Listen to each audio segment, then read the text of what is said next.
sa pagpukpok ng martilyo ang away kalsada ng isang e-bike at truck driver sa Quezon City. Ang e-bike driver na napakpa umano ang naging mitya sa pagtutok ni Mark Salazar. Basagin mo! Basagin mo! Basagin mo! Hawak at iniimbestigahan na ng Quezon City Police District ang viral video ng insidenteng ito. Nang magkainita ng isang e-bike driver kasama ang kanyang misis at ang truck driver na kumukuha ng video sa likod ng kanyang manibela.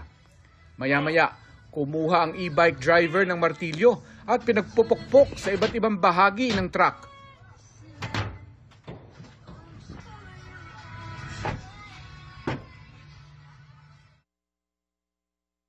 Bago to. Bago to. Tingnan natin ngayon tapang mo. Sikat ka na ngayon.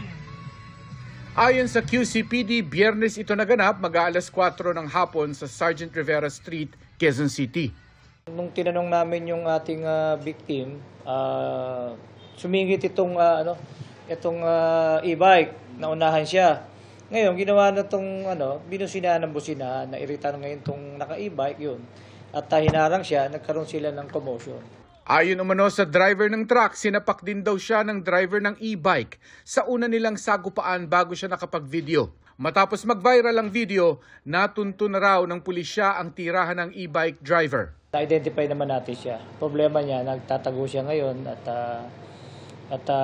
kinakausap namin magulang na lumutang para malaman natin yung side niya. Sinamahan yung asawa niya sa pagtatago. Muling nagpapaalala ang pulisya na huwag magpadala sa init ng ulo dahil hindi mo alam kung saan ito pwedeng humantong. Tsaka kung sinagasaan sila nito, tapos, di ba?